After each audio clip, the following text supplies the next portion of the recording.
Bonjour tout le monde, j'espère que vous allez bien. Je m'appelle, pour celles et ceux qui ne me connaissent pas, je m'appelle Arnaud Montreuil, puis un bonjour particulier aussi à celles et ceux qui nous suivent en direct depuis le webinaire du NAD. Pour celles et ceux qui ne me connaissent pas, je m'appelle Arnaud Montreuil, je suis nouveau professeur ici au département des sciences humaines et sociales en histoire. Et j'ai vraiment le plaisir de vous accueillir aujourd'hui et d'accueillir en particulier notre invité Patrice Hamel pour ce midi-conférence qui est en fait un format causerie, c'est-à-dire que je vais vous inviter à participer, à poser des questions avec Patrice. Nous parlerons de son parcours et de son travail comme historien de profession au studio Ubisoft Montréal pour la franchise Assassin's Creed. Et c'est un midi-conférence quand même que je souligne, qui est organisé en collaboration avec nos amis du département d'informatique et de mathématiques dont je salue la présence nombreuse ici dans cette salle. Et évidemment, on est très heureux aussi de faire cette collaboration avec les gens du NAD.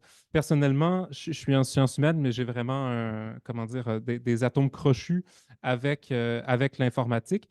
Mais je pense aussi avec disons, le volet narratif de notre travail et de ce qu'on peut faire ensemble. Donc, c'est un plaisir d'avoir ce midi-conférence qui est tridépartemental, si vous me permettez l'expression. Puis je salue les gens qui sont là, notamment notre directeur de département du DSHS. Je vous dis aussi, je vous présente Patrice Hamel, que j'ai le plaisir de recevoir aujourd'hui. Patrice Hamel, c'est un homme avec un nombre incroyable de talents et un parcours tout à fait intéressant. C'est-à-dire que Patrice est passé au baccalauréat par une formation multiple qui groupait du cinéma, qui groupait de la création littéraire, un goût pour les langues et un goût pour l'histoire. Ça l'a amené à faire ensuite une maîtrise en histoire médiévale, pendant laquelle il s'est spécialisé sur l'Angleterre anglo-saxonne. Et vous voyez, pour celles et ceux qui sont familières et familiers avec la franchise Assassin's Creed Valhalla, ben, vous voyez évidemment la continuité directe avec son emploi. Mais Patrice est aussi un musicien, c'est-à-dire qu'il est chanteur, compositeur, interprète pour, pour un groupe de métal qui s'appelle Délétère et qui partira bientôt en mai puis en juin, juillet, faire des tournées européennes. Donc, quand je vous dis c'est un homme qui a de multiples talents, dont celui d'avoir une occupation professionnelle qui l'amène à mêler intimement sa première spécialité qui est l'histoire avec le monde de la production du jeu vidéo. Alors, le principe de l'activité, c'est que moi, j'ai des questions pour Patrice. Nous allons discuter, mais je vous invite vraiment au fur et à mesure de vous manifester, que ce soit en ligne par le biais des questions et réponses ou que ce soit dans la classe en levant votre main, et vraiment de faire de cet événement une causerie, un moment d'échange, dans la mesure où nous sommes trois départements ensemble et que je pense que le travail de Patrice se situe vraiment à l'intersection de nos trois intérêts. Il a un pied dans le monde de l'histoire, il a un pied dans le monde de l'informatique et des jeux vidéo, et il a un pied dans le monde de tout ce qui est design ludique et design d'expériences narratives dans des environnements numériques. Alors, sans plus attendre, euh, Patrice, je te demanderais de nous dire quelques mots de ton parcours. Qu'est-ce qui t'a amené qui t'a amené, disons, d'un goût du cinéma, de la création littéraire vers le jeu vidéo? C'est une bonne question. Écoute, tu sais, d'entrée de jeu, tout ce qui était cinéma, création littéraire, c'est de l'écriture. Tout jeune, j'adorais écrire. J'écrivais mes propres mondes pour que ce soit des parties de jeux de rôle, des choses comme ça, ou pour le plaisir personnel d'écrire des débuts de romans, des choses comme ça. J'ai des débuts parce que ben, j'ai jamais fini, parce que il y avait trop de choses dans ma tête en même temps. Donc, tu sais, ces champs d'intérêt personnels-là m'ont mené évidemment à me questionner dans la vie qu'est-ce que je voulais faire. Puis, étant donné que j'ai pas 10 doigts, moi, j'ai 10 pouces qui sont croisés avec des pieds. Ça, c'est vraiment incroyable. Pas très manuel là-dessus. Donc, je me suis dit, je vais utiliser mon cerveau, puis, ben, justement, vers le cinéma, puis la création littéraire, justement, pour capitaliser sur ces compétences-là que j'avais, ces passions-là, puis c'est de construire de quoi avec ça. Puis concrètement, historien chez Ubisoft, qu'est-ce que tu fais? C'est quoi ton quotidien? De quelle manière est-ce que euh, tu travailles puis t'apportes professionnellement ton expertise dans cette boîte de création de jeux vidéo? Ben, premièrement, le matin, je me lève, je suis comme, ouh, parce que c'est génial comme job. Je veux dire, depuis le jour 1 je suis rentré là, je disais que j'étais hype, puis ça me suit. Tu sais, je me fais appeler Monsieur Hype, des choses comme ça. Parce que je suis tout le temps hype. Non, mais c'est vrai, là, je veux dire, je fais attention à ce que je dis parce qu'on est filmé, n'est-ce pas? Mais on se tape des études en histoire, on n'est pas sûr exactement où est-ce que ça s'en va tout le temps. Puis là, ben voilà, cette lumière divine-là, je me fais recruter chez Ubisoft, c'est génial. Donc, tu sais, mes journées standards. C'est très. Ça varie, je veux dire, tu sais, j'ai des dossiers de recherche qui sont ongoing, puis sinon, je suis toujours disponible, soit dans le cadre des réunions, ou, tu sais, on the side pour parler avec justement mes collègues, pour faire du support, de l'idéation, tu sais, des brainstorming, des reviews, des choses comme ça. Donc, c'est très chargé, puis, mais c'est génial, c'est juste, c'est très génial.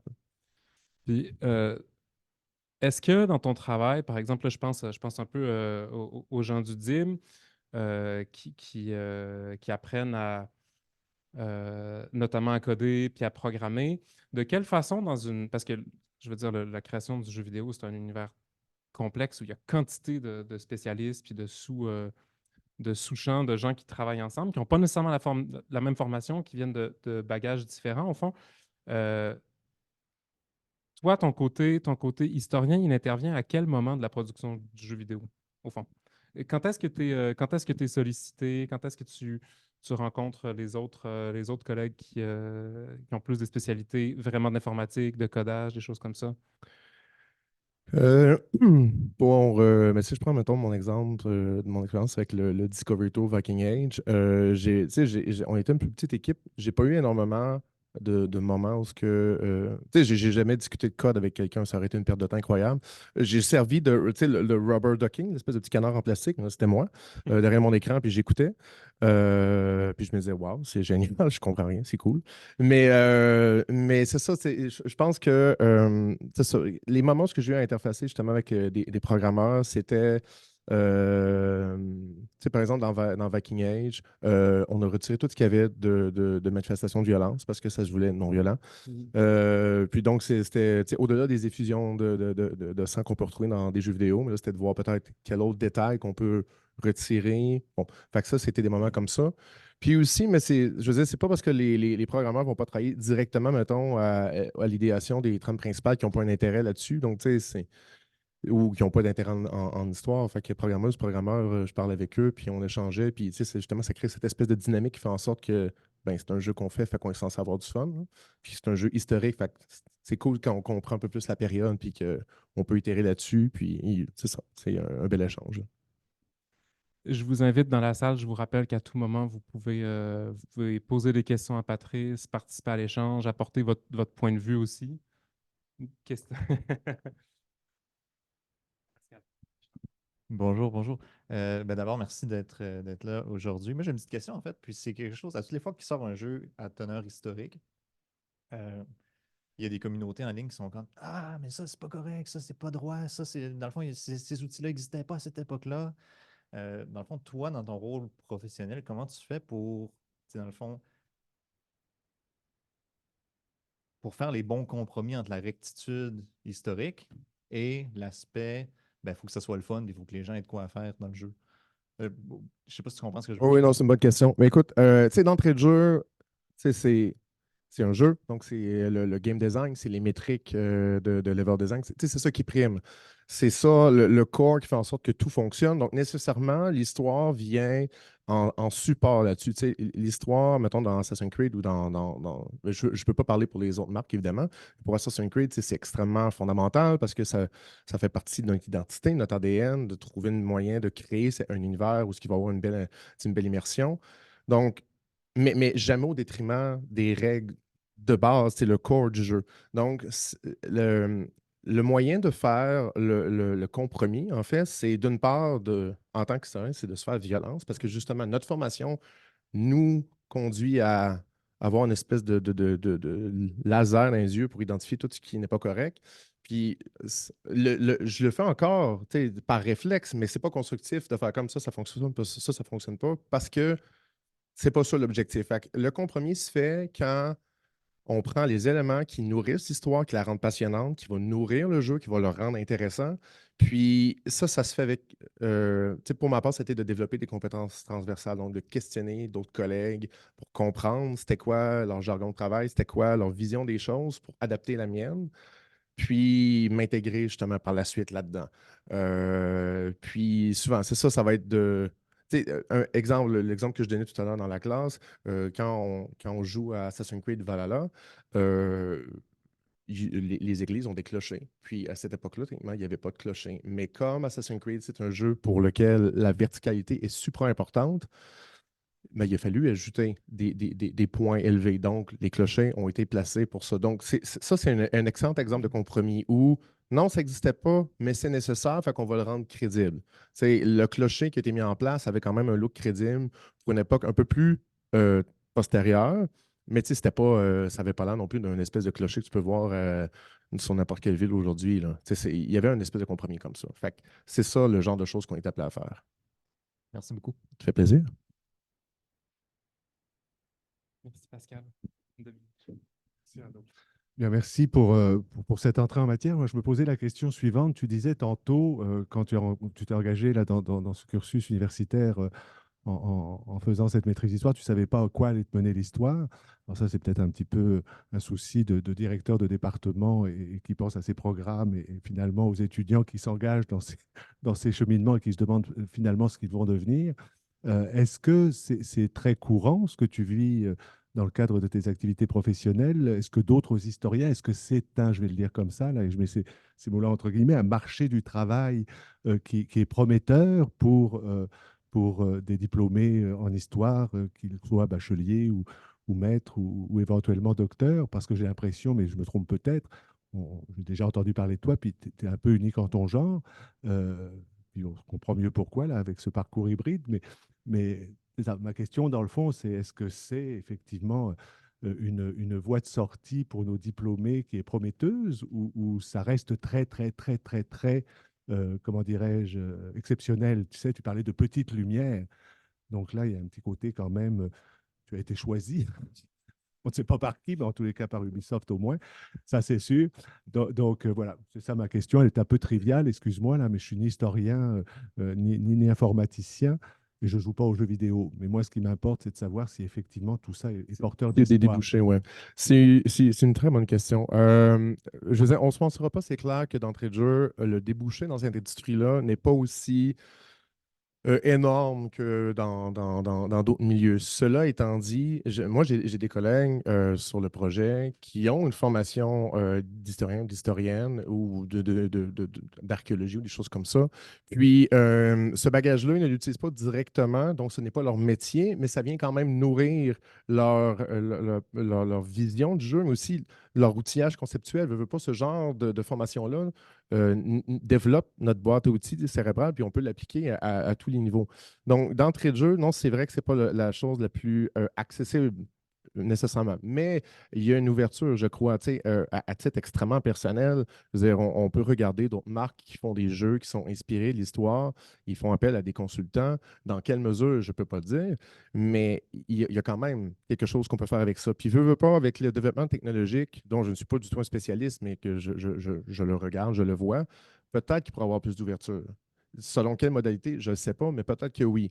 Puis justement, le fait d'avoir une marque comme Assassin's Creed qui essaye et qui réussit, à mon sens, à intégrer justement de l'histoire, ça fait rêver les gens. Ça permet à des gens de s'intéresser à des sujets. Ils vont voir quelque chose dans le jeu, ils vont les lire par la suite. Donc, on contribue à la connaissance et à l'érudition. Puis, mais, tant mieux si on fait triper des gens. Puis, ça se peut, peut-être qu'un jour, à force d'avoir justement des gens qui étudient là-dedans, puis avec une meilleure interconnexion entre ce qui est informatique, ce qui est jeu, puis ce qui est science, peut-être qu'il va y avoir plus d'ouverture. Tu sais, nous, mettons, à Ubisoft, on a des gens à Paris, des collègues absolument géniaux qui sont des historiens, des géologues, des sociologues, qui contribuent à leur manière à nous aider dans notre travail. Donc c'est ça. le TLDA, la synthèse de ma réponse, oui, c'est pas facile d'entrer. Est-ce que je peux dire que c'est impossible? Non, c'est pas impossible. Je disais, oui, j'utilisais le petit truc de lumière parce que je l'ai vécu comme ça, justement, comme oh mon Dieu, ça y est, je suis choisi. Mais il y a eu du travail derrière ça. Puis je pense que justement, c'est en misant sur. Je pense que pour rentrer dans ce domaine-là, il faut sortir du cadre de base qu'on se fait enseigner. Le cadre universitaire est super bon, mais éventuellement, il faut le dépasser. Faut l'adapter, il faut se l'approprier. Je veux dire, je le dis, je le répète souvent, je n'ai absolument pas l'air d'un historien traditionnel. Au contraire, la dernière fois que j'ai fait une conférence dans une université, je me suis fait prendre pour un étudiant quand je suis arrivé. On m'a demandé d'installer les chaises, les tables. Je l'ai fait, c'était super cool. Mais puis quand ils ont fait ah, c'est toi le conférencier? Oui, c'est moi. Je n'ai pas là pour faire un cours sur l'histoire du rock, là. Je venais parler de mon travail. Donc, je crois qu'il y a moyen de dépasser les limitations juste de l'emploi. Il y a un changement qui pourrait se produire, je pense. Mais je n'ai pas une. Ma vision d'ensemble n'est pas assez large parce que justement, je suis dans les tranchées. On travaille très fort en ce moment sur ce qu'on fait. Donc, c'est difficile de voir ce qui se passe ailleurs, mais ouais, je pense qu'il y aurait une ouverture. Peut-être un jour. Peut-être. Croisons les doigts. Et l'idée de bâtir des ponts comme ça entre les programmes du NAD, le programme du DIM, puis le programme du DSHS, puis d'avoir des gens de talent et de conviction comme Patrice, c'est aussi d'essayer de créer en tout cas une tradition et de montrer que c'est possible. Patrice étant connu dans notre milieu comme celui qui a eu la bonne job. Euh, c'est c'est donc Et tu me le rappelles souvent. sa réputation parmi les historiens médiévistes et sa métaphore de la petite lumière, évidemment, n'est pas non plus loin de sa spécialité qui était Bède le Vénérable, grand savant de l'Angleterre anglo-saxonne. On a une autre question. Ben, dans le fond, moi, c'était pour parler à propos de ton parcours, parce que je connais des personnes de mon entourage qui, comme, c'est pas des programmeurs, c'est pas des personnes que, genre, ils veulent pas faire ça nécessairement, mais ils veulent travailler dans les jeux vidéo, ils veulent travailler, mettons, dans les histoires, puis toute l'équipe. Puis, ça, mettons, des fois, ils aiment ça, la thématique post-apocalypse, comme Fallout, puis des affaires de même, genre. Fait que, mettons, au secondaire, t'as-tu eu une petite spécialisation ou t'as fait juste le secondaire ben normal? Le cégep, t'as fait quoi comme programme? Puis, rendu à l'université, c'était pas mal quoi, genre? Donc, au secondaire, j'ai survécu. Ouais. Comme beaucoup Voilà. de personnes, je Non, pense. je l'ai vu pour tout le monde. Non, j'ai pas une spécialité. Je veux dire, j'ai un professeur en secondaire 2, un professeur d'histoire qui il m'a transmis une passion monstrueuse. C'était super captivant. Tu sais, c'était un showman. Je veux dire, il s'installait devant la classe, puis il n'y a personne qui parlait, là. En fait, on parlait s'il nous demandait, mais on écoutait. Là, la piqûre d'histoire est apparue là. Le cégep, ben, c'est ça, je me suis intéressé vers le cinéma parce que ben, je suis très cinéphile et que je voulais écrire là-dedans. Puis, tu sais, au Québec, à Québec, pardon, à la ville de Québec, il y a des différents types de programmes dans différents cégeps. Je ne suis plus au courant de à quoi ça ressemble. À l'époque, il y avait à Sainte-Foy, à Garneau et à Limoilou. Moi, j'étais allé à Limoilou. Puis, en fait, je pense que ça m'a ça m'a fait connaître parce que c'était cinéma et communication. Puis je pense que l'aspect cinéma, j'ai bien aimé parce qu'on faisait beaucoup d'analyse de films. Puis l'aspect communication, c'est peut-être ce qui m'a aidé un peu plus par la suite à comprendre comment interagir avec des gens. La chose étant que je suis très verbomoteur, fait que moi, la concision, des fois, c'est difficile. Donc, tu sais, j'ai pas eu vraiment de moments de spécialité qui m'ont porté à faire comme, OK, ce que j'ai fait là comme étude va me faire entrer dans le domaine du jeu vidéo. Ben oui, par la suite, j'ai fait des études en histoire, fait que ça m'a aidé, là, mais j'avais pas comme prédisposition nécessairement. Mais tu sais, après ça, ça dépend ce que les gens veulent faire. Moi, je peux pas parler pour tous les métiers, je connais pas tous les points d'entrée. Il y a énormément de documentation, je pense, sur Internet qui peut répondre à ça. Mais moi, je pense qu'un élément clé, c'est dans la personnalité, là, vraiment. C'est- oui, c'est un travail qui est très rigoureux, qui est très demandant, mais on fait un jeu. Il faut avoir ça en tête. Même quand ça va pas bien au travail ou quoi que ce soit, on fait un jeu. Il y a du monde qui vont triper là-dessus. Oui, il y a du monde qui vont te dire ah, c'est pas historique ta chose, mais c'est cool, c'est cool, c'est bien. Ça veut dire que la circulation des idées se produit. Mais oui, en tout cas, dans mon cas, c'est sûr, j'avais pas une prédisposition. Mais si si tes amis veulent avoir plus de ressources, mais c'est clair qu'il faut jouer à des jeux vidéo pour rentrer dans ce domaine-là, à mon sens, là. Mais tant mieux. Déjà, c'est un bon point. C'est un bon point, ça. Ben, c'est comme un peu pour continuer sur la question qu'elle avait. Ben justement, tu dit que c'est difficile et tout. Fait que t'as-tu directement commencé là-dedans après tes études? Ou c'est comme tu as commencé dans un autre domaine, dans le même truc de design, puis c'est juste à un moment donné comme la partie historique, depuis aller te faufiler là-dedans? C'est une bonne question. Écoute, mais dans le fond, moi, je vais commencer un doctorat que je n'ai pas terminé parce que je me suis fait engager chez Ubisoft. C'est parce que, on va se le dire, tu sais, au début, j'ai été consultant. Éventuellement, j'ai eu ma permanence. Puis justement, à ce moment-là, j'ai fait, you know what, c'est cool, c'est bon, j'ai atteint quelque chose, j'ai un emploi dans ce domaine-là. Il est super. Oui, des fois, j'aurais aimé ça, avoir fini ma thèse, mais là, en ce moment, je n'ai plus le temps. Je ne suis plus là. Tu sais, je me suis épanoui là-dedans. Mais non, avant ça, ben, j'étais auxiliaire à l'université, donc je faisais de la recherche, je faisais de la correction. Je faisais ma recherche qui était extrêmement prenante quand même comme travail. Ce qui m'a aidé, c'est drôle parce que justement, Arnaud soulevait dans son cours précédemment, j'ai été animateur de camp de vacances. J'étais coordonnateur en fait d'un camp de vacances médiéval fantastique où justement on prenait les jeunes, puis on les faisait vivre des expériences de grandeur nature, tout ça. Puis, ben, tu sais, j'écrivais les scénarios, je contribuais à la création des règles. Fait que toute cette expérience de narrative design, game design, est resté ici. Et lorsque j'ai commencé à travailler, je pense que c'est des espèces d'atomes crochus qui m'ont permis de comprendre tel élément puis de me développer dans mes compétences transversales pour justement ben, fitter dans le moule, si je peux prendre l'expression, là. Mais ouais. Ben, je te relancerai directement là-dessus, Patrice. Euh, C'est-à-dire que une partie de ton travail, c'est d'être un designer d'environnement vidéoludique, puis notamment de design narratif aussi. Fait que, outre strictement ta connaissance et ta professionnalisation en histoire, de quelle façon au quotidien tu contribues à la création des scénarios ou des environnements narratifs avec les grandes équipes, au fond, qui produisent des jeux ambitieux comme Valhalla? Ben, au quotidien, dans le fond, c'est tout simple que ben, soit je vais me faire communiquer qu'on on va me poser des questions. Patrice, peux-tu chercher sur tel élément pour tel élément? Vous comprendrez que je ne peux rien dire. Donc, je vais utiliser des trucs extrêmement peu clairs et confus. Mais donc, soit je me fais communiquer comme une ninja task, là, si on veut, ou sinon, mais je participe à des réunions, je participe à des meetings. Tu sais, je suis en contact constant avec mes collègues de différents départements. On a des réunions hebdomadaires. On a des workshops qui vont se produire. Donc, c'est à des occasions comme ça que je suis amené à pouvoir contribuer. Puis, c'est très ouvert. Tu sais, c'est des discussions. Tu sais, une des choses qu'on s'attend de moi, c'est justement d'aller creuser pour aller chercher des petits détails qui sont super croustillants, qui sont, somme toute, faciles à traduire à l'écran. Puis, ou sinon, de réévaluer certains éléments d'un scénario pour dire, bon, ben, on pourrait plus le faire comme ça va être plus solide, puis c'est plus ancré dans l'époque. Donc, ouais.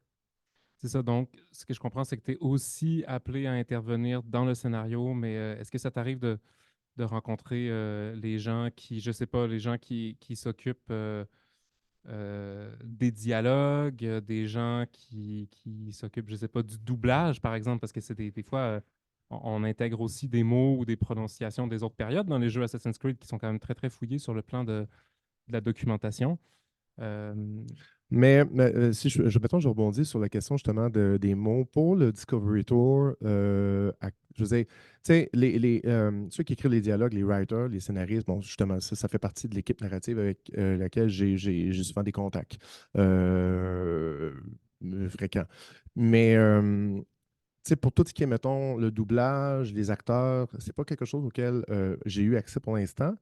Aux seules exceptions, pendant le Discovery Tour, justement, ben, à un moment donné, j'ai reçu un appel parce que ben, il y avait un mot qu'il fallait qu'il soit prononcé.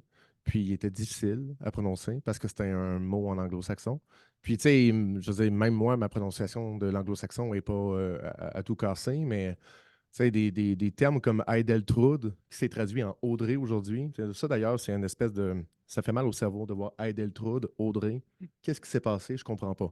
Mais tu sais, c'est sans doute peut-être quelque chose que je vais t'appeler à faire plus tard, je ne sais pas. Puis j'espère parce que j'adorerais ça, là, de pouvoir aller justement interagir avec les acteurs puis de donner des conseils. Je sais mon collègue, Maxime Durand, s'était fait poser des questions, par exemple, ah, mais comment on saluait à telle époque?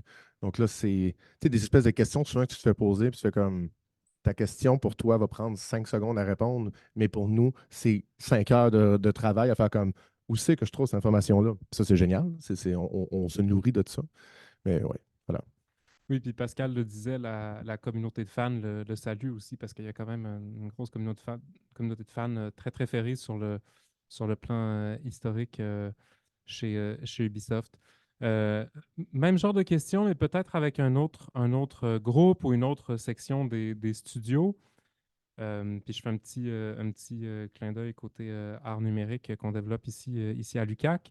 Est-ce que dans ton rôle d'expert de contenu historique, tu travailles en étroite collaboration avec les artistes de conception visuelle, avec ceux qui s'occupent des vêtements, ceux qui s'occupent des bâtiments, tu sais, ceux dont la job, c'est de modéliser les aspects à la fois, je dirais, mécaniques, puis réalistes d'un jeu. Fait que comment cet arrimage-là entre ta spécialité et ces divisions ou ces sections très, très importantes de la conception d'un jeu vidéo, ça rime? Mais c'est allô, n'est-ce pas? Oui. Aux gens aux gens dans le couloir. C'est ça, mais je- comment je faisais ça? C'est le même principe qu'avec les writers. Je disais, tu sais, je vais me faire contacter par mettons, des concept artistes sur tel type d'arme. Est-ce que tu as des références pour moi? Tu sais, tel type de personnage appartient à telle classe sociale, comment, tu sais, c'est quoi les modalités du vêtement, comment on s'habille. Bon. Donc, il va y avoir des échanges.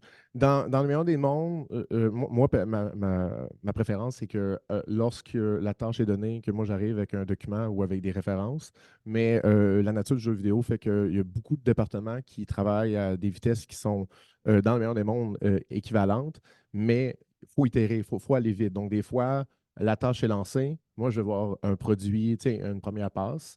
Puis là, je vais dire, bon, ben là, tel truc, je pense qu'on pourrait faire telle chose. Mais tout ce que je vais dire va être modulé en fonction justement des limitations de technologie ou des limitations techniques. Donc, ça, c'est pour les concept artistes. Pour les level designers, les world designers qui vont faire les bâtiments, mais eux, c'est pareil. J'ai des réunions avec eux, je fais des suivis.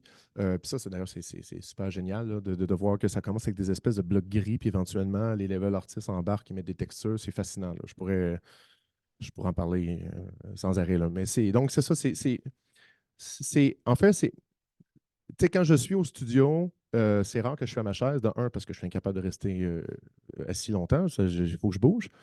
Puis, mais je me promène parce que justement, ça, c'est une des richesses d'être sur le plancher, c'est de me faire Ah, Patrice, peux-tu venir voir, regarder tel truc?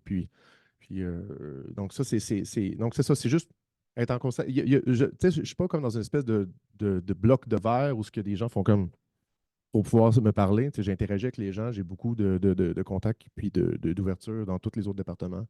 Donc, c'est vraiment un brainstorming constant, c'est une discussion constante, puis c'est génial. Virginie, vous avez une question? Je vous en prie. Dans le fond, c'est surtout comme au niveau conception, par exemple, des bâtisses puis des rues à l'époque, comment les historiens, puis il y a probablement des constructeurs archéologues aussi, tu sais, comment ils font pour être capables d'essayer de représenter le plus possible comment ça aurait pu faire à l'époque.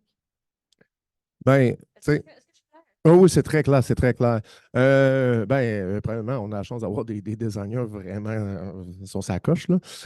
Mais en fait, c'est ça, ça va dépendre. Je veux dire, oui, on va consulter des sources archéologiques, des choses comme ça pour avoir un peu, c'est quoi là, j'utilise beaucoup l'anglicisme parce que le travail, donc beaucoup le footprint d'un bâtiment, les espaces, les fonctions. Donc, on fait, tu sais, moi, je vais faire une base de recherche là-dessus. Et je ne suis pas le seul à faire des recherches. Il y a beaucoup de gens dans les directeurs, les assistants directeurs, directrices, dans les ligues qui vont faire eux autres aussi leurs recherches, qui est génial parce que ça permet un dialogue. Puis moi, j'adore quand il y a quelqu'un qui m'arrive avec une information que c'était dans mon angle mort, je ne l'ai jamais vu, puis je suis comme Ah, oui. Donc, pour les bâtiments, mais c'est ça, c'est de consulter les sources. Et il y a un truc qui est vraiment génial, c'est d'aller faire de la photogrammétrie où tu sais, je ne connais pas le détail exact de ces technologies-là, mais en gros, ça revient à aller prendre des photos d'une qualité extrêmement précise qui permet de prendre des textures puis de les moduler pour pouvoir les utiliser en tant que tel. Fait au lieu de recréer des textures juste avec des artistes, on prend des trucs existants sur lesquels on vient, oui, retravailler parce que c'est un jeu vidéo, donc il y a des modalités de visuelles qui doivent être plus prononcées que d'autres. Donc, c'est vraiment, c'est ça, c'est comme on construit notre truc de Lego, puis quand on voit éventuellement que ben, soit les règles, les limitations imposées par le jeu nous demande de faire des changements, mais là, on va les faire. Il y a une part d'interprétation aussi nécessairement. Mais ça, c'est comme dans n'importe quelle recherche, c'est sûr qu'il y a toujours une forme d'interprétation parce qu'on a juste des éléments très déconstruits, puis souvent décontextualisés de l'époque. Fait qu'il y a un travail de retro-engineering à faire, si on veut. Je vous rappelle qu'en ligne, il ne faut absolument pas hésiter à poser des questions. Ah, Dominique. Merci. Patrice, je crois savoir qu'au niveau, par exemple, de l'éthique, au Centre NAD, on offre des formations. Nos collègues de l'unité d'enseignement en éthique, en sciences religieuses et en philosophie interviennent de plus en plus. Ils le font aussi au sein du DIM. Je me posais la question de savoir, puis peut-être tu ne peux pas y répondre, mais dans le fond, est-ce que dans les formations, que ce soit au NAD ou au DIM, est-ce que toi, dans le fond, tu as déjà été sollicité pour intervenir, que ce soit à l'UQAC ou ailleurs? Là, on va s'entendre sur le fait que ce n'est pas l'exclusivité là, que je recherche nécessairement, mais est-ce que tu as l'occasion, ben, tu parlais du cours d'Arnaud dans lequel manifestement tu es intervenu plus tôt, mais est-ce que tu interviens dans des cours, dans des cours justement de je ne sais trop quoi, là, concepteur, designer, excuse-moi, c'est pas un manque de respect, c'est que je ne connais pas ce monde-là, mais Et moi aussi, des fois, j'oublie toute la c'est ça, nomenclature. un Surtout peu, d'un studio à l'autre, la nomenclature change. Donc, c'est c'est ça. une maison espagnole, ça n'a pas de C'est un sens. peu compliqué. Mais dans le fond, est-ce que tu comprends un peu le sens de ma question? Oui. C'est est-ce qu'il y a des ouvertures aussi, finalement, sans éduquer, mais au moins à créer comme ça des situations d'apprentissage dans ces cursus qui permettent aussi ben, de toucher pas seulement la programmation, pas seulement au design, pas seulement à l'art numérique, mais aussi ben, à l'histoire, parce que peut-être je me trompe, mais il y a beaucoup de jeux là qui ramènent ce genre Mhm. d'époque à l'avant-plan. Oui. En fait, oui, c'est quelque chose qui m'est arrivé. Pas aussi souvent que je le voudrais, mais pas par manque d'intérêt ou par manque de sollicitation. C'est parce que souvent, la charge mentale de préparer justement une présentation, mais là, il faut que je regarde mon retour sur investissement. Le travail que je mets là, est-ce que ça va pénaliser le rendement qu'il faut que je donne? Parce que les choses avancent vite. Les choses avancent vite. Puis, j'ai des collègues absolument géniaux, qui vont qui comprennent que des fois, une recherche, ça peut prendre plus de temps. Je travaille quand même très vite. Mais tu sais, c'est une question à un moment donné Parce que justement, comme Arnaud le disait, je touche à plein de choses, j'ai plein de chapeaux, puis à un moment donné, ben, je ne rajeunis pas. Fait que nécessairement, à un moment donné, je manque d'énergie, il faut que je fasse des choix. Mais j'aurais quand même vraiment envie tu sais, l'expérience actuelle d'intervenir dans le cours d'Arnaud, de venir ici, moi, ça me donne envie de peut-être rechercher un peu plus ce genre d'intervention-là dans d'autres cours.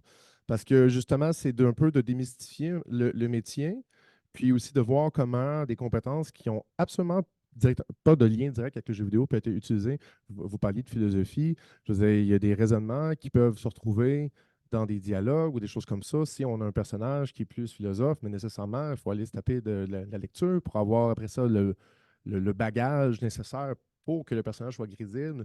Tu sais, si on prend exemple dans Assassin's Creed Odyssey, qui a été produit par Québec, qui se déroule en Grèce antique. Le personnage est appelé à croiser des philosophes et c'est solide. Ce qui sort, c'est du concret. Quelqu'un qui a étudié là-dedans va faire Oh, wow! J'ai Socrate qui est en train de me déballer sa philosophie à lui, puis c'est super bien ficelé. Donc, ouais, j'aimerais ça. On s'en parle, il faut qu'on en fasse plus. Oui, l'invitation est permanente, hein, je veux Oui. dire, il ne s'agit que que de l'actualiser. D'autres questions dans la salle? Ah, là-bas.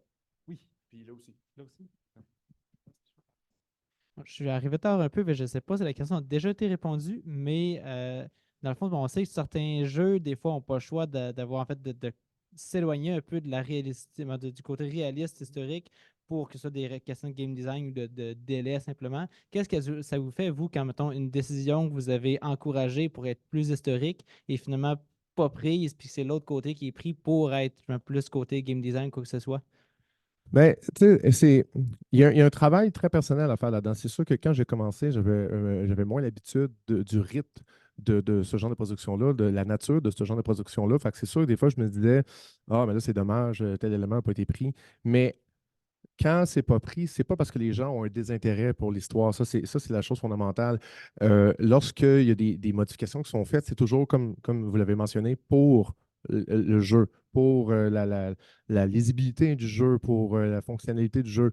Donc, maintenant, en fait, je suis rendu à un point où j'encourage des fois qu'on s'éloigne un peu. Et quand on s'éloigne un peu, c'est toujours de manière calculée. Tu sais, on ne va pas se dire, ah, on va inventer des trottoirs en béton, puis de l'asphalte, puis des chocs volantes ou whatever. Tu sais, là, je dis n'importe quoi pour brouiller les pistes, n'est-ce pas? Mais il y a toujours. Moi, ce que j'aime, c'est quand on se rend compte que pour des raisons de jeu, on ne peut pas aller directement à ce qui est accurate. On va dire, OK, qu'est-ce qu'on peut faire qui va épouser, qui va respecter notre cadre de jeu, mais qui va être suffisamment crédible pour que les gens vont regarder, vont faire Ah, OK. Moi, mon objectif, en fait, c'est que d'autres historiens regardent le jeu et font comme OK, t'es wise, c'est bon, ça passe. Parce qu'on n'a pas le choix, finalement, mais c'est ça, c'est de facilement contrôler. Puis oui, comme je te dis, pour résumer, au début, c'est plate, mais à ce temps, je contribue à ça parce que justement, une fois qu'on a dépassé cette limite-là de Oh mon Dieu, ça ne sera pas historique à 100%, mais ça nous permet justement, je disais, de rentrer dans le moule. Puis là, ben, l'histoire devient vraiment un outil, une source créative d'inspiration pour le jeu. Puis c'est là que ça devient fort. Parce que sinon, si c'est toujours un dialogue de non, ça, c'est pas historique, non, il faut faire ça, ben, c'est du bruit, ça fait avancer personne. Parce que même si je voudrais que telle chose soit plus historique, si la technologie de notre jeu ne le permet pas, ou que ça rentre en collision avec d'autres systèmes de jeu, mais j'aide personne, justement. Donc, c'est une question d'habitude puis d'expérience, puis justement de trouver sa place là-dedans, puis de trouver la manière de dialoguer avec les autres disciplines, là. Puis quand ça vient commenter, des fois, c'est une décision marketing aussi pour comme attirer le monde. Je prends un exemple, je ne sais même pas si ça s'est fait dans Assassin's Creed, justement, Valhalla. Mettons des cases vikings avec des cornes qui sont clairement très, ben, mettons, pour la bataille, pas historique du tout. Est-ce que vous avez l'impression des fois que ça fait comme de la désinformation parce que c'est un jeu qui se crée comme qui est quand même, somme toute, historique en grosse majorité. Puis des fois, il y a des détails que pour le commun immortel, ils se rendent compte, ah, ça, d'après moi, c'est historique. Tout le jeu est historique, c'est sûr que ça l'est aussi. Puis là, ça peut comme désinformer le monde. Est-ce que des fois, ça vous choque, ce détail-là, mettons les critiques, après ça, d'autres historiens qui arrivent, mais non, mais ça, c'est pas vrai, c'est pas historique. Puis là, ils se mettent à critiquer le jeu sur ces petits détails-là, finalement. Mais tu sais, c'est sûr que d'entrée de jeu, mon travail, c'est d'être une pile énergisante pour ma team, puis de faire des recherches, puis d'encadrer. Fait que toutes les décisions marketing, c'est pas moi la bonne personne nécessairement. Maintenant, je pense que quand on regarde, peu importe le type de production, que ce soit dans les jeux vidéo, dans le cinéma, quoi que ce soit, c'est sûr qu'il y a des choix qui sont faits. Puis c'est sûr qu'il y a des choix qui vont être faits dans la perspective de communiquer aux gens. Le jeu vidéo, c'est quelque chose d'absolument génial, mais c'est une industrie et nécessairement, il faut qu'il y ait une forme de consommation. Donc, tu sais, oui, il y a des stratégies qui sont prises. Moi, est-ce que ça m'affecte? Il y a un élément dans la vie qui m'a affecté peut-être avec Valhalla, c'est l'utilisation du mot Drakkar. Mais tu sais, en même temps, comme je disais à Arnaud récemment, mais si on avait utilisé Langskip, OK, cool, il y a des gens qui vont dire Ah, Langskip, Longship, mais c'est pas parlant. Fait que nécessairement, ben, en utilisant Drakkar, tout le monde comprend. Oui, il y a des historiens qui ont dit Ah, mais vous savez, Drakkar, c'est une faute d'accord. Puis, ben oui, en effet, c'est vrai, sauf que ce choix-là a été fait. Puis, est-ce que je le comprends? Puis, tu sais, j'en fais, quand je dis que ça me titille, c'est un très, très c'est un long running gag qui date de ma maîtrise. Puis Arnaud le sait, où quand j'entendais le mot Drakkar, je faisais comme non, non, c'est pas ça. Donc, tu sais, il y a des gens qui m'agacent avec ça encore aujourd'hui, mais c'est pas un problème. Tu sais, je me lève le matin, j'ai encore un pouls, tout va bien. C'est juste ça, c'est qu'à un moment donné, c'est une question d'adaptation, comme je disais, pour les autres métiers. Je sais que marketing vont devoir utiliser des formules qui vont impacter, qui vont frapper. C'est ça leur travail, c'est de captiver l'attention des gens. Fait que nécessairement, qu'est-ce qui est les plus facile en dire, les longs navires vikings puis Drakkar, mais les gens, dans le bagage commun, Drakkar, ça a une résonance. Fait que ces choix-là sont réfléchis de cette manière-là. C'est jamais, on s'en fout. On va appeler ça Bob. Puis ils vont inventer un truc, c'est jamais comme ça. Ces gens-là, eux autres aussi, sont intéressés par le sujet, puis ils l'ont à cœur. Donc, c'est juste qu'il faut transformer le médium puis adapter notre spécialité, là. En plus, il y a un enjeu réel de traduction, ce qui fait que Drakkar fonctionne dans toutes les langues parce que les jeux comme Assassin's Creed sont traduits en Oui, absolument. 6, 12, Absolument. 14 langues. Ben, je me demandais parce que il y a comme une phrase qui dit pour savoir où on va, il faut savoir d'où on vient, en tout cas. Mais tu sais, ça, justement, est-ce que tu viens aider dans les jeux qui ne sont pas tournés vers le passé, mais qui vont plus être un peu comme vers le futur? OK, moi, je comprends ce que tu veux dire. Mais en fait, moi, je suis uniquement dans la marque Assassin's Creed. Tu sais, toutes les autres marques qui sont développées par Ubisoft vont faire appel à différents types de spécialistes.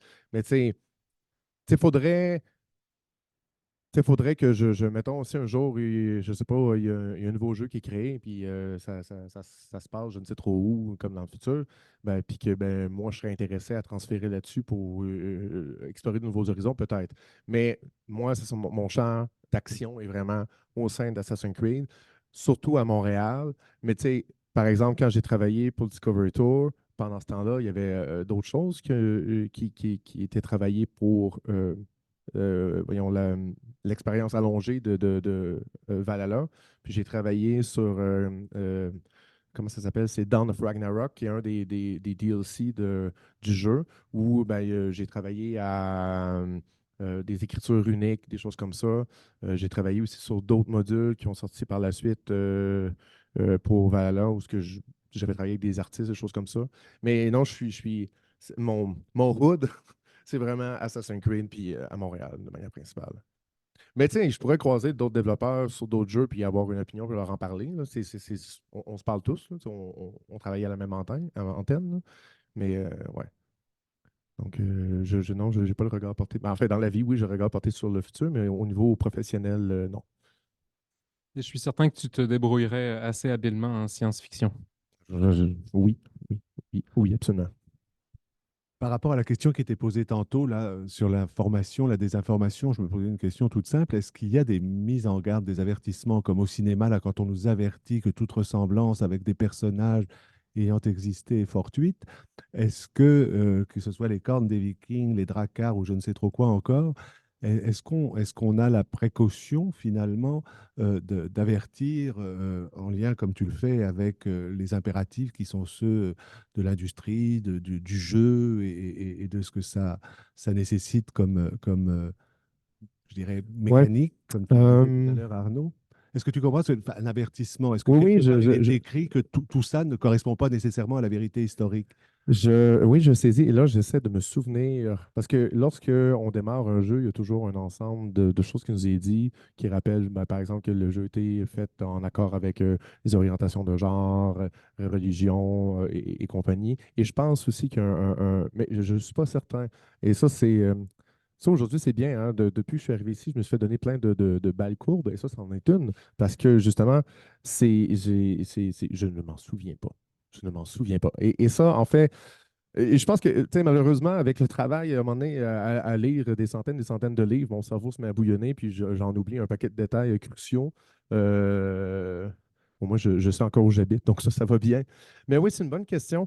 Puis, en fait, je ne sais pas à quel point, ouais, je sais pas à quel point c'est quelque chose qui, dans le cinéma, là, vous me posez une très bonne question. Dans le cinéma, est-ce que c'est arrivé? Oui, ça arrive des fois, je pense, dans des séries où les événements qui sont reportés ne représentent pas la réalité. Pour le jeu, c'est une très bonne question. Je serais tenté d'essayer de voir aussi dans d'autres d'autres jeux qui ont une valeur historique aussi. C'est parce que là, derrière ça, il y a il y a une voyons, il y a une réflexion sociologique de savoir à quel point le jeu vidéo va impacter certains éléments. Mais ça, c'est en fait, ça, je pense que c'est un champ disciplinaire. Veux-tu faire quelque chose là-dessus, Arnaud? Ça serait génial. Mais, Avec plaisir. pardon? Génial, génial. Allons-y, allons-y. Mais oui, mais c'est une bonne question. Puis en fait, je pense que une fois sorti de mon chapeau de je présente en mon nom, je pense que je vais aller faire une petite recherche sur Google. Et pas juste pour Ubisoft, mais pour l'ensemble des jeux. Parce que là, Moi, je suis comme ça. Des fois, quand on me pose une question, je n'ai pas la réponse. Lui, il ne se couchera pas avant. Là. Ça, c'est le chercheur en moi. Là. Puis j'ajouterais, tout en confessant moi-même avoir joué au jeu de la série Assassin's Creed, que je trouve que la théorie littéraire est aussi intéressante à cet égard-là, parce que Assassin's Creed joue constamment, établit un vrai pacte de fiction avec le joueur, parce que c'est fou comme avec toute l'attention aux détails et tout le professionnalisme des experts comme Patrice, on est rapidement immergé dans le jeu, mais de temps en temps, ils nous sortent puis nous ramènent dans le présent avec des épisodes qui lient d'un épisode qui lie, je veux dire, un opus à un autre. Fait que même à l'intérieur du jeu, tu as des phases d'immersion qui sont tout à fait convaincantes, puis des espèces de sorties assez violentes qui nous ramènent, ben, pas violentes, mais brutales, c'est dans l'actualité de la guerre entre les assassins et les Templiers, là, qui marque cette rupture-là. Mais moi, je trouve ça intéressant quand tu parles d'analyse sociologique. Moi, je pense que euh, c'est tellement intéressant ce que vous faites qu'on pourrait même en faire un champ qui le relie de la même façon qu'on s'intéresse au film ou au roman historique. Tu sais, comment est-ce que on travaille le vrai, ce qui a l'air du vrai, puis comment on raconte des histoires avec ça? Ben moi, pour répondre à la question du avertissement, puis tout, ben, récemment, comme là, un mois, si on dit c'est récemment, j'ai joué au Assassin's Creed 3. Puis justement, quand tu rentres avant ton menu pour savoir comme laquelle base que tu veux jouer, ça dit c'est inspiré, mais c'est pas Merci, nécessairement ça. merci, merci, Fait que merci. 15 c'est points, inspiré, 15 points. mais c'est pas Voilà. nécessairement ça. Fait que ça doit sûrement être ça aussi pour Mais toutes les nécessairement, affaires. oui, c'est le genre de choses qui vont être répétées par la suite. Merci. Donc, tu viens de sauver ma santé mentale, d'aller me taper une recherche sur Google pour essayer de trouver. Ça aurait été rapide, mais merci. Mais voilà, voilà. Merci beaucoup. 15 points. Excellent. 15 points. Triste que j'avais pas eu le micro avant, j'avais trouvé la phrase qui spécifie justement que c'est un This work of fiction was designed by. Mais c'est ça, oui, c'est bien ça. OK, c'est cool. Voilà. Fait que moi, ma question, c'est dans le processus de création de l'univers, tu sais, de la scénarisation, de la création du monde visuel aussi, la part historique se fait de différents niveaux. Tu sais, tu parlais de comment que tu vas agir sur la scénarisation, comment tu vas agir sur les objets qui vont être dedans, mais est-ce que tu as vu ou est-ce que selon toi, il y a certains secteurs qui sont comme délaissés un peu à profit d'autres? Parce que vu que, mettons, c'est un jeu vidéo, est-ce qu'on va mettre beaucoup plus d'emphase sur la culture matérielle versus le politique, le culturel, ou est-ce que tu vois Oui, certains, non, je comprends. certains secteurs? Je pense que c'est quelque chose qui va varier d'un jeu à l'autre, tout dépendant. Tu sais, exemple, si bon, ben, on prend c'est pas le plus récent, mais bon, Valhalla, tu sais, l'expérience qu'il fallait que les designers voulaient faire, c'est vraiment de jouer ce moment de je suis un étranger qui arrive dans un autre monde et les règles du Moyen Âge étant ce qu'elles sont, je vais aller faire la guerre pour aller chercher des ressources pour me construire moi-même. Fait que c'est clair que le focus va être différent là-dessus que, par exemple, dans AC2 avec Ezio, où ben, c'est un gosse d'une famille patricienne, un peu Casanova, qui se retrouve par la force des choses à être intégré dans cette guerre-là entre les assassins et les Templiers. Donc, il va y avoir des focus qui sont différents.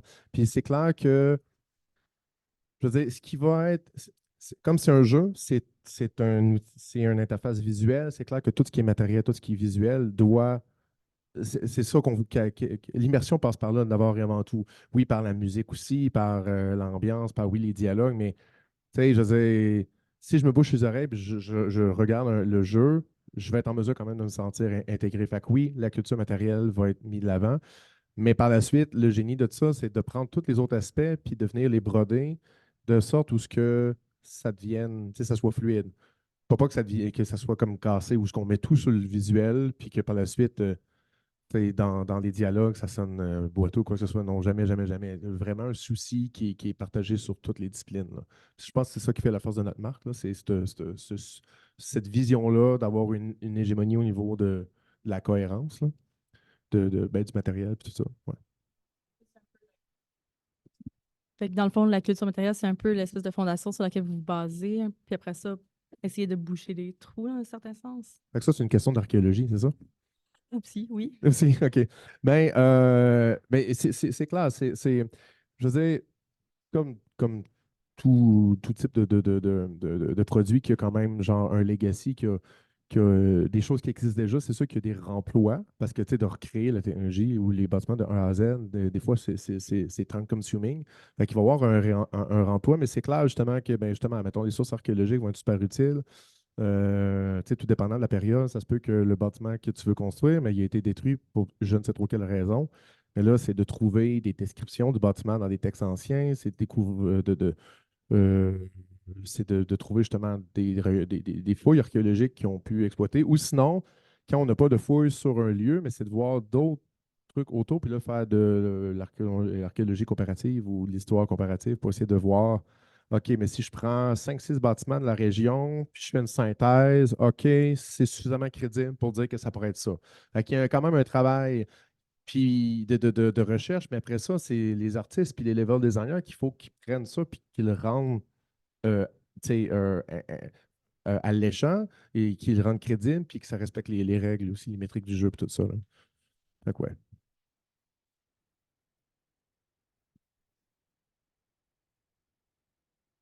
C'est super intéressant. C'est merveilleux. Moi, je suis captivée. Euh, pour faire tantôt le pont un petit peu avec les questions qui avaient été posées par rapport à la véracité de ce qui était présenté dans les jeux, j'ai un livre dans mon bureau où est-ce qu'on parle de découvrir les 2500 ans d'histoire à travers Assassin's Creed. Donc, Ubisoft a utilisé vraiment le côté très pointu là, de l'expertise de tous les gens impliqués pour pouvoir faire, dans le fond, intéresser les gens à l'histoire, ce qui est merveilleux. Puis, oh, il y a quelqu'un qui semble vouloir rentrer. D'accord. Puis, il y a aussi, à moins que je me trompe, l'exemple de l'expertise qui est phénoménal. Quand Notre-Dame de Paris a brûlé, ils ont fait appel aux gens d'Ubisoft pour qu'ils leur fournissent les plans intérieurs extrêmement détaillés de la Ouais, cathédrale pour la fascinant. reconstruction. Mais en fait, ça, c'est fascinant. En fait, avant que ça soit fascinant, c'est génial parce que ça a permis de rendre service, parce que c'est un monument historique absolument comme fondamental, puis de pouvoir avoir les moyens, les blueprints pour pouvoir le reconstruire, ça c'est génial. Mais c'est fascinant de voir justement le travail qui a été fait, que justement pour des bâtiments iconiques comme ça, des landmarks, on va investir beaucoup de temps. Puis ben, justement, le retour sur investissement, il est génial. Ça a donné un jeu qui est très cool, puis ça a donné cette situation-là qui nous a tout renversé. C'est comme, oh wow, OK, nous, les développeurs, on se fait contacter pour avoir ça, c'est génial. Fait que je pense que c'est un moment historique dans l'absolu où on a pu dire, ah, vous savez, on fait des jeux vidéo, mais ça a une incidence pour vrai dans la vraie vie, puis pas juste sur comment les gens vont voir le monde, mais là, il y a une action qui est prise grâce à ces recherches-là là, pour pouvoir remettre Notre-Dame en bonne et due forme. C'est vraiment cool, oui. C'est super fascinant. C'est drôle, je pense que je vais utiliser cet exemple-là plus souvent parce que j'y pensais plus, mais merci, c'est bien ça. J'ai-tu 15 points? Oui, oui, oui. Ça fait plaisir. Merci beaucoup. Je rebondis là-dessus, Patrice, parce que tu as parlé de retour sur investissement. Avec la question de Justine, ça nous a amené à des enjeux à ce que tu as appelé des landmarks, donc clairement des bâtiments qui sont parmi les plus célèbres qu'on attend dans un endroit qui sert de théâtre à un jeu comme ceux-là.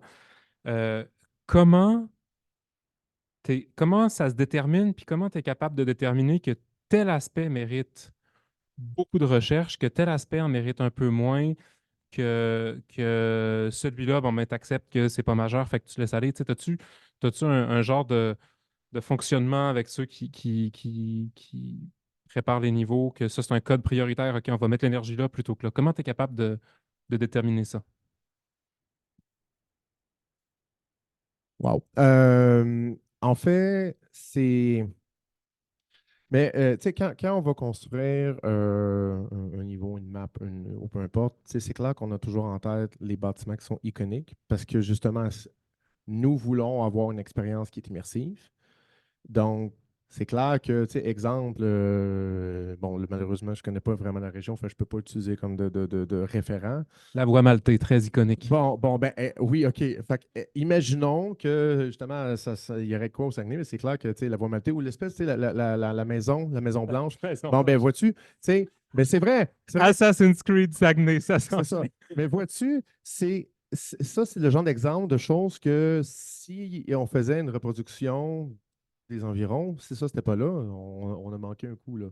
C'est comme justement le jeu à Paris, s'il n'y avait pas eu Notre-Dame, ça aurait été pas ridicule, mais ça aurait été erreur 404, tu sais, ça marche pas. Donc là, mais c'est là. Puis donc, c'est ça. Donc, il y a une question de. Puis tu sais, là, ce que je te dis là, c'est pas parole évangile, ça fluctue en fonction de plein de facteurs.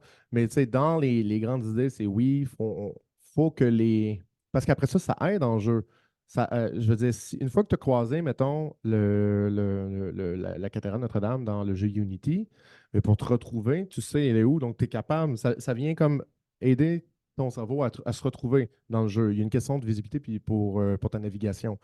Fait qu'il y a ça, il y a l'immersion, puis aussi des fois, mais ça dépend aussi que l'histoire nous apporte. Je veux dire, tu sais, je sais pas, moi, exemple que j'essaie de penser. Mettons dans Unity, il n'y aurait jamais eu aucune quête qui tournait autour de la Bastille, mais peut-être qu'il n'aurait pas été là pour X, Y raison, que ce soit des questions de budget ou peu importe. Mais comme ça faisait partie intégrante de l'histoire, mais c'est là. Fait que c'est souvent, c'est plus des prérogatives scénaristiques d'abord, puis de souci d'avoir des landmarks pour s'orienter, tu sais, pour investir dans la crédibilité puis l'immersion. Là, par la suite, ben, c'est ça. Il y a un paquet d'autres décisions qui rentrent en ligne de compte, qui sont de nature extrêmement technique et qui ne me concernent pas parce que moi, je ponds des idées et je ne me casse pas après ça à faire du management. Je salue tous les managers, son équipe. C'est fou. Des questions dans la salle. On parle de bâtiments historiques puis de ressources historiques depuis tantôt. J'imagine que ce genre de travail-là, ça doit amener à voyager probablement un minimum pour aller chercher des références aussi avec une équipe. Ou est-ce que finalement, c'est comme juste des recherches, puis finalement, il n'y a aucun voyage pour aller vraiment sur place pour avoir l'inspiration? Euh, il il y a souvent des déplacements qui étaient organisés. C'est clair que la pandémie a donné un gros coup de hache dans ce genre de mécanique-là. Puis, oui, il y a des gens qui vont être appelés à se déplacer dans le meilleur des mondes pour justement aller consulter des gens aux endroits sur lesquels on travaille pour échanger avec eux. Puis, si on ne peut pas se déplacer, on va quand même communiquer avec soit des gens de nos studios, parce que comme je disais tout à l'heure dans le cours d'Arnaud, mais tout comme l'Empire britannique, le soleil ne se couchait jamais sur l'Empire britannique, le soleil ne se couche jamais sur Ubisoft. Nous sommes partout.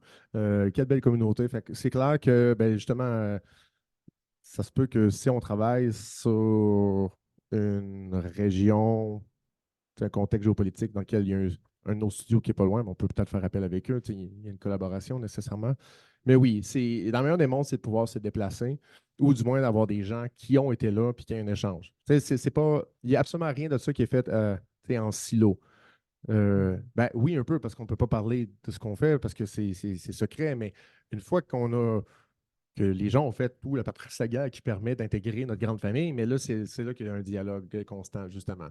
Parce que ben, même si on fait un jeu, on veut que ça soit super crédible, puis on veut qu'il y ait des gens qui font comme Oh my God, c'est comme Assassin's Creed Brotherhood, ben, le Colisée, il est quand même cool, ils l'ont vraiment bien réalisé, puis je sais, si tu l'as déjà vu, puis que tu le vois à l'écran, tu es comme Ah, c'est cool. Mais c'est sûr que des gens sont allés le voir puis qui ont essayé d'interagir avec cette matière première-là. Là. Fait que oui, il y a cet intérêt-là. Là.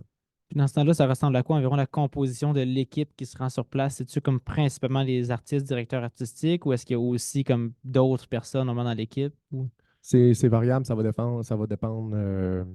Ça va dépendre, en fait, de l'objet derrière le voyage. C'est exemple, quand c'est le temps de faire, je parlais de photogrammétrie tout à l'heure, mais c'est clair que c'est les artistes qui vont être envoyés pour prendre les données sur les bâtiments pour reprendre les textures.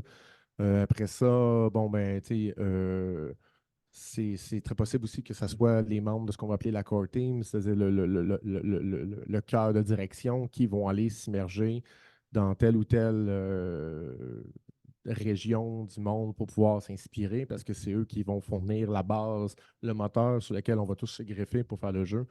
Donc, ça va dépendre. C'est vraiment du cas par côté. Il y a pas un type de mission, si on veut, puis c'est ça, on l'adapte, là, tout dépendant. Merci. Ça fait plaisir.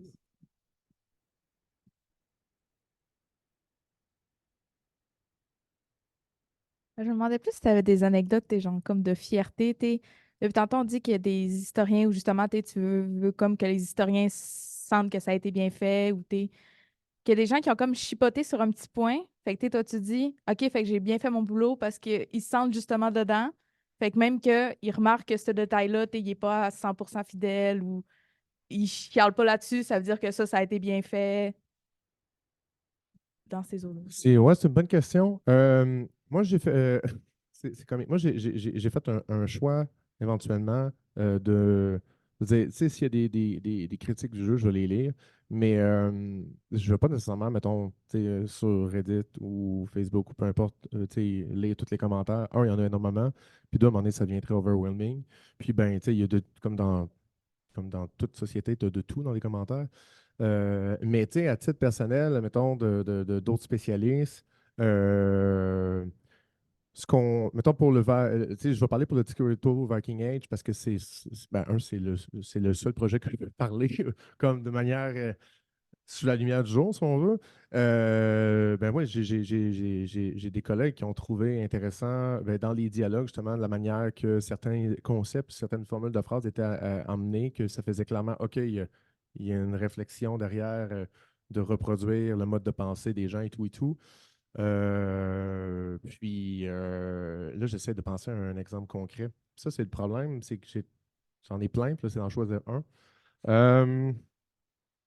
OK, un truc qui était cool, c'est il y a une mission dans Discoverto où on fait explorer le monde, l'univers là, le terme anglais, c'est seafaring, mais dans le fond, de comment se déplacer sur l'eau avec un bateau puis s'orienter, sachant que, ben, cartographie, à cette époque-là, on oublie ça. Puis, l'élément qu'on cherche à communiquer avec la manière que la carte est faite, c'est que c'était extrêmement c'était plus une observation du monde, puis avec un mélange d'instinct et de pratique qu'un un truc technique. Donc, c'est de voir, ah ben OK, ben là, les vagues, là, ils changent de tel truc, donc ça veut dire qu'il faut qu'on aille là. Là, c'est très loin dans ma tête, et puis il y a plusieurs milliers de pages plus tard de lecture, je me souviens plus de tout, mais il y a des gens qui avaient vu ça et qui avaient fait, OK, c'est crédible, tu sais, ça marche, ça le fait. Puis aussi, dans les personnages qu'on a dans le Discover Tour, on a un moine. Puis justement, tu sais, et ça, c'est une chose qui est assez remarquable. Quand les gens parlent du Moyen Âge, ils vont parler de chevaliers, ils vont parler de paysans. Ils ne parlent pas de moines. Mais bon sang, les moines, c'est comme un des cœurs élémentaires qui fait en sorte que cette société-là s'est développée. Donc là, c'était comme de prendre un truc qui était un peu hors champ au niveau de l'intérêt du grand public, puis de le rendre crédible, de le rendre ludique, puis de faire découvrir ça. Puis ça, moi, à titre personnel, je pense qu'on l'a réussi. Puis d'autres collègues qui ont étudié, pas juste en édition médiévale, m'ont dit, ouais, mais c'est bien, c'est crédible, puis c'est intéressant, genre, justement. Ça vient briser cette espèce des préconçus que, bon, un moine, c'est un type en robe avec un coco. Là, non, c'est plus que ça. Puis je pense qu'on a réussi. Fait que ça serait un des anecdotes, je pense. C'est très bien. Moi, j'aimerais bien que tu reviennes parler des moines dans le cours de Moyen Âge, parce qu'en effet, Invite-moi. ça va tout à fait à l'encontre des idées reçues. Patrice, tu as toi-même une pratique musicale, fait que je me demandais si tu as à voir ou si tu interagis aussi avec les gens qui s'occupent de faire les bandes son. Est-ce que c'est quelque chose que tu fais ou est-ce que c'est quelque chose que ça t'intéresserait de faire? L'équipe d'audio design sur notre projet, ce sont des grands amis. Puis notre directeur, je dis, moi, j'ai une passion pour tout ce qui est synthétiseur et la musique qui en est découlée. Puis c'est un musée, si on veut, son truc. Fait que c'est génial d'aller là. Puis je suis donc beaucoup en contact avec eux. Puis c'est génial parce que oui, du côté musicien, ça me permet, mettons, d'écouter, bon, mettons qu'on on fait une petite bande sonore pour un petit vidéo à l'interne, l'écouter, puis de pas juste de pas juste apprécier en tant que spectateur, mais de me mettre en le mode musicien, faire comme Ah, on le voit dessus, je pense que. Tu sais, j'ai pas leur formation musicale, ils ont fait le conservatoire, c'est un autre niveau, mais moi, c'est plus instinctif. Faire comme OK, à tel endroit, je pense qu'il faudrait qu'on modifie ça de telle manière pour donner telle émotion, parce que, et là, tout le fait que je suis connecté avec les scénaristes, je fais comme, tu sais, dans le scénario, il y a tel élément qu'on veut mettre de l'avant, fait que ça serait cool que dans le vidéo, au niveau musical, tu accentue ce détail-là aussi, fait on peut faire le lien comme ça. Mais oui, oui, je suis en contact avec eux, puis c'est absolument génial, là. Euh, euh, oui, il y a beaucoup de choses que je pourrais dire, mais je ne peux pas. Ça, c'est la tristesse de travailler dans ce milieu-là, là. C'est une super belle job, c'est vraiment génial, mais dans les soupers de famille, puis dans la vraie vie, c'est. Puis à quoi ça ressemble ta semaine? J'ai travaillé. Et puis, signe un NDA, je sais pas. Non, c'est. Mais c'est génial, c'est génial. Oui. Il y a tellement de chapeaux dans euh, cet emploi-là. Ça ressemblait à quoi, une offre d'emploi d'Ubisoft? Doit connaître la musique, aller au Moyen Âge. Mais tu sais, l'offre d'emploi, habituellement, ça va être. En fait, c'est ça la chose. J'ai pas eu une approche traditionnelle. Tu sais, je veux dire, j'ai pas vu, mettons, sur LinkedIn l'annonce. Ça s'est produit d'une manière différente. Mais oui, habituellement, ça va être de cibler, pour, mettons, pour un historien, une historienne, de cibler le niveau de compétence qu'on veut, puis les capacités de recherche et tout et tout. Puis lorsqu'ils sont rencontrés, ben, il y a une signature de NDA qui est faite. Puis là, on voit justement il y a aussi dans le CV, si, mettons, quelqu'un ferait un jeu sur, je ne sais pas moi, l'histoire de la Papouasie-Nouvelle-Guinée, ben, si quelqu'un, son champ de spécialité, c'est l'histoire du quartier Vanier à Québec, ben, ses compétences sont sans doute excellentes, mais là, la Papouasie-Nouvelle-Guinée, c'est pas Vanier, là, c'est pas même, ça marche pas. Donc, il y a vraiment cette question-là de voir, oui, la capacité en tant que chercheur, puis ben aussi si ça correspond au niveau tu sais, des demandes. Parce que comme le coût d'entrée pour moi, mais c'est d'avoir des connaissances en Angleterre anglo-saxonne puis viking. C'est ce qui m'a permis d'avoir cet emploi-là. Mais tu sais, par la suite, on est appelé à travailler sur plein de choses, là. Et de là, tout à l'heure, quand je parlais le fait au directeur du département, le fait que l'outillage conceptuel qu'on développe, ben après ça, ça nous transforme en machine pour tous les autres sujets, là. Tu sais, on prend le mode de pensée, la méthodologie, puis on l'applique, puis tu sais, l'information rentre, là. Fait que, ouais. Est-ce que ça répond à la question? Oui, OK, parfait. Ça fait plaisir. Je suis en train de formuler la question dans ma tête, je m'excuse. Je suis en train de formuler ta réponse, ça va C'est bon. Fait que j'ai pas besoin de la dire. Non. Mais non, non, ouais. Je suis un peu curieux justement par rapport mettons, ta relation avec la recherche dans un contexte en entreprise. Tu sais, tu arrives un peu d'un background académique, maîtrise, tu avais commencé un doc. Euh, Tu sais, il y a tout l'aspect secret par rapport aux travaux que tu fais versus en académique. Tu sais, l'objectif, c'est de distribuer, de générer des nouvelles connaissances, les rendre accessibles à tout le monde. Euh, Dans le cadre de ton emploi, est-ce que tu dirais que tu sais, les recherches que tu mènes sont purement un but fonctionnel au niveau du jeu ou il y a aussi un aspect génération de nouvelles connaissances qui vont avoir une utilisation dans le jeu, mais c'est. Je sais pas si c'est clair ma question. C'est super Ouais. clair. Mais tu sais, je vais essayer de répondre du mieux que je peux. C'est clair que, tu sais, mettons, oui, il y a un aspect fonctionnel. Nécessairement, ce que je vais sortir doit être actionnable dans les différents départements. Mais après ça, tu sais, j'ai des gens passionnés autour de moi. Fait que eux, il y a des gens plus que d'autres qui vont poser plus de questions pour développer leur propre niveau de connaissance. Puis, bon, là, je te dirais que j'ai pas. Tu sais, j'ai jamais eu de moment où, en faisant mes recherches, j'ai compris quoi Ben, peut-être au Discovery Tour, mais ça fait tellement longtemps que je m'en rappelle pas. Mais j'avais vu de quoi, j'étais comme, oh, j'aurais envie de développer ça là-dessus si je pouvais, mais finalement, je ne l'ai pas fait. Mais c'est ça. En fait, je pense que, tu sais, quand tu produis une thèse, oui, c'est un fruit de labeur, puis tu fais comme, je ne veux plus, va-t'en. Mais c'est un dialogue que tu inities avec avec un vaste ensemble de population. Puis le jeu vidéo aussi, avec Assassin's Creed, ça le fait parce que justement, il y a des gens par la suite, des professionnels tu sais, les universités qui vont utiliser soit Assassin's Creed, puis pas juste le module Discover Tour, le jeu principal pour montrer à leurs étudiantes et étudiants c'est quoi l'environnement. Donc, il y a un dialogue qui se crée. C'est juste que c'est clair, il se fait de manière différée. L'objectif, c'est de faire un jeu qui va être immersif, qui va être intéressant, qui va attirer les gens. Puis, ben, justement, comme on met beaucoup d'efforts à être crédible, mais c'est là que ça crée le dialogue. Puis c'est là que, justement, il y a des gens qui peuvent faire. Tu sais, il y a des gens qui étudient, justement, les jeux Assassin's Creed dans le cadre de leur maîtrise pour voir comment différentes générations de développeurs ont utilisé la matière puis l'ont traduite pour rendre ça accessible, mais tout en conservant la crédibilité de l'histoire, là. Fait que, ouais. Je sais pas si je réponds, là, mais. Oh, oui. Ouais. C'est super intéressant. Excellent. Cool. Tant mieux. J'ai le droit à un follow-up? Ben, oui, j'imagine. Yes! Dans le même ordre, en fait, dans le même ordre, dans le même type de questions, puis tu as abordé un petit peu ce point-là, mais sans vraiment creuser dedans. Est-ce que ça t'est déjà arrivé à un moment, à travers un processus de recherche documentaire où là, tu t'es dit, tu t'as dit, ça pourrait être intéressant d'aller creuser, mais est-ce que tu t'es déjà retrouvé dans une situation où tu te serais dit, OK, mais tu sais, ça, je pourrais publier ça?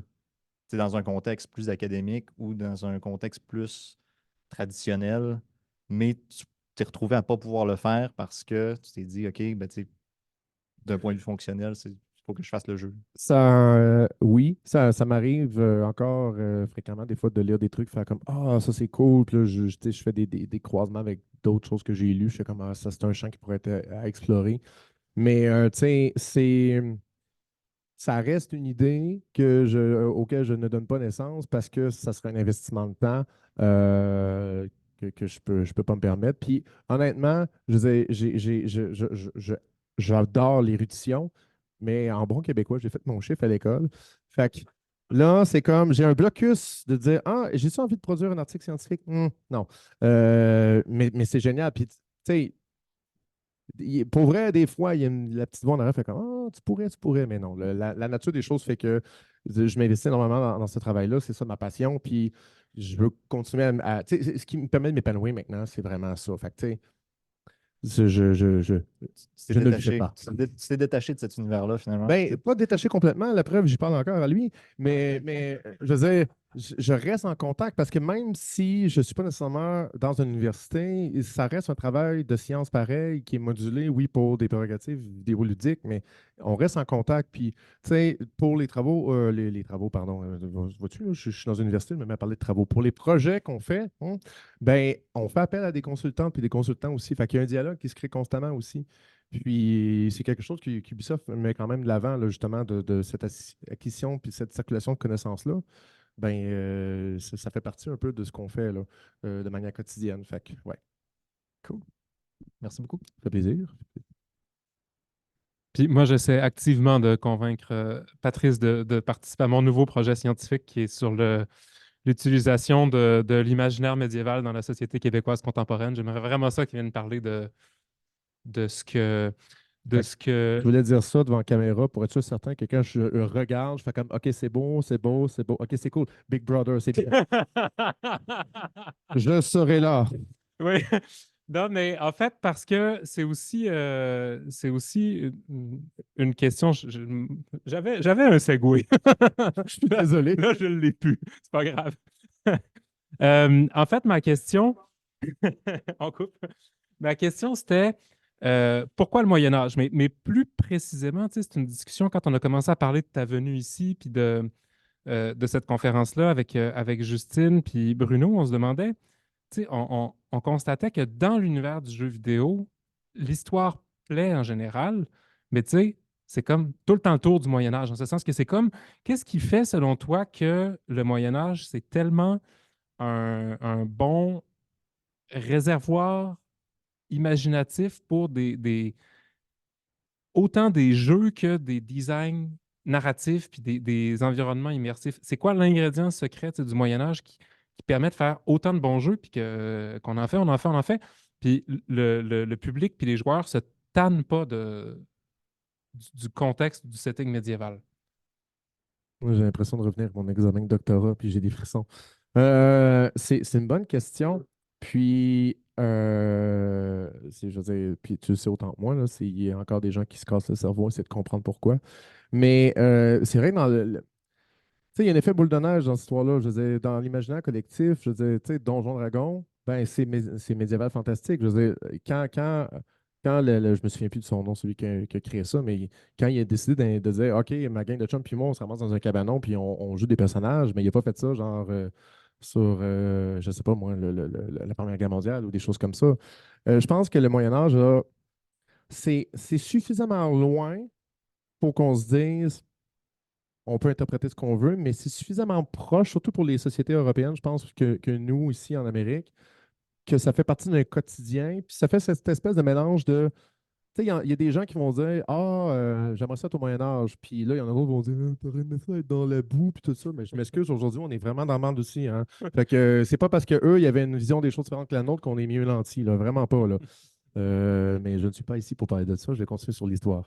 Fait que, mais c'est ça, le Moyen Âge, cette espèce de petit chant de sirène que les gens font comme OK, ils sont interpellés. Puis après ça, ben oui, tu as eu une grosse redécouverte romantique qui a fait en sorte que ça s'est imbriqué, genre, dans le Moyen Âge, dans la vision des gens, je veux dire. Fait que je sais pas. Puis en même temps, c'est que c'est pas tant le Moyen Âge que ce que les gens voient du Moyen Âge. Je ne sais pas si c'est clair, mais c'est parce que le Moyen Âge en tant que tel, c'est quand je parlais des moines.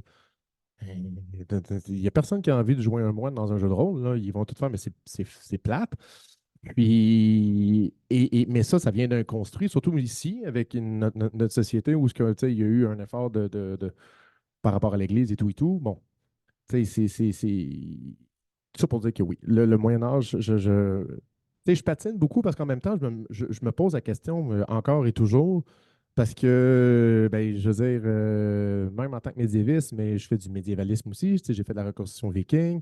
Puis là, ben, je fais des grandes nature, des choses comme ça. Puis c'est incroyable de voir à quel point ça mobilise beaucoup de gens qui ont une connaissance minimale. Et c'est pas une critique, là. C'est pas genre, ah, mon Dieu, tu connais rien. Non, c'est de voir à quel point ça mobilise un effort financier, un investissement de temps pour quelque chose qui est souvent peu connu ou méconnu parce que ça a été complètement modifié par Hollywood et compagnie. Là. Fait que c'est de voir, là, tu sais, il n'y a pas cet attrait-là, mettons, avec la Rome antique ou la Grèce antique.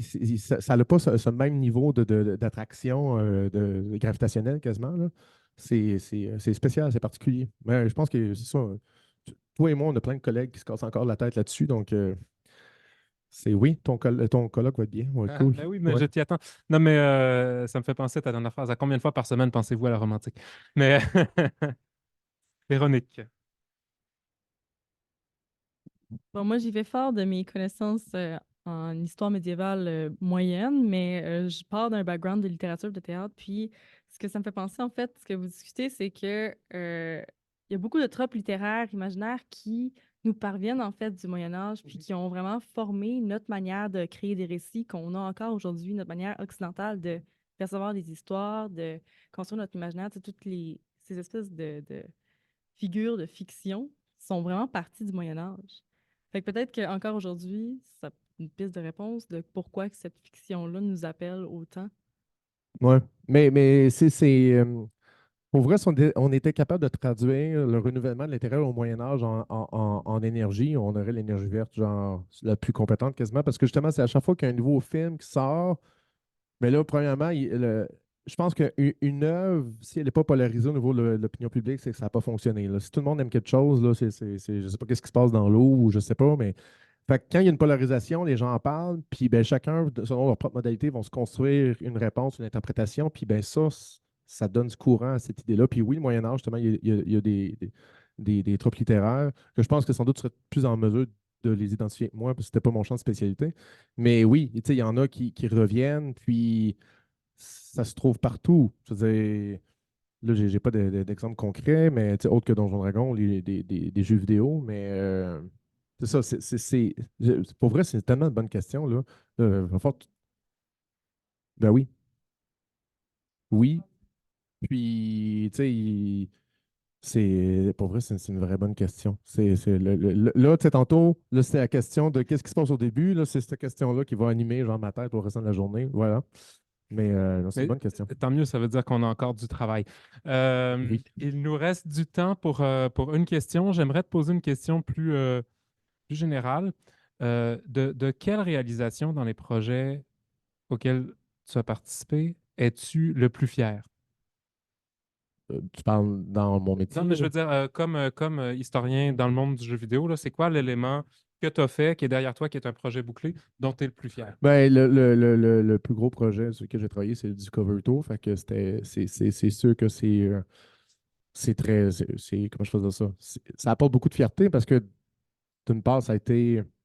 Ce projet-là s'associe à mon entrée dans ce domaine-là, s'associe à un début de carrière que j'adore. Fait que, tu sais, il y a une grosse charge émotive qui est liée derrière ça.